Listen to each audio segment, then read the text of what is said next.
As mulleres opinadoras volverán tomar a cidade de Pontevedra os días 17 e 18 do mes que ven. O foro As mulleres que opinan son perigosas chega este ano a súa sexta edición, regresando ao mes de marzo e tamén ao Teatro Principal. Este ano a gran novidade é a creación dun certame de xornalismo de opinión vinculado ao foro, un premio que nace co obxectivo de fomentar a divulgación na sociedade de novas voces con sinatura de muller.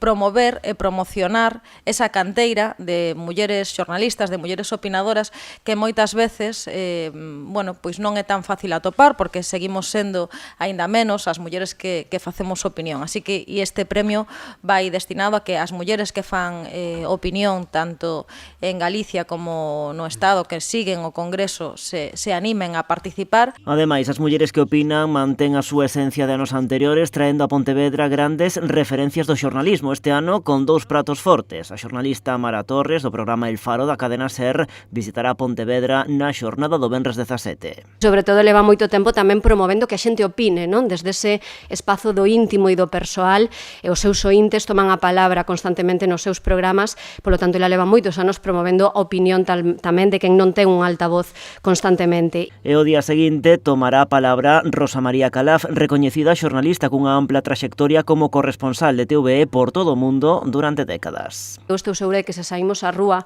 e preguntamos a calquera un nome referente no xornalismo en España, é moi probable que Rosa María Calaf aparece entre os nomes citados. Estará con nós, como digo, para pechar o foro, para pechar a xornada do sábado. Ademais, as compañeiras da prensa local terán, como sempre, o seu espazo no foro este ano con Alba Moledo do Diario de Pontevedra e Antía Paz da revista Luces. Polo encontro pasará tamén María Guerra, crítica de cine e televisión. A Deputación de Pontevedra e o Concello colaboran un ano máis con esta iniciativa que consideran tan interesante como precisa. Dos 60 artigos aparecidos hoxe luns, 81,6%, sí, 81,6% está escrito por homes, 49 homes e 11 mulleres escriben artigos hoxe.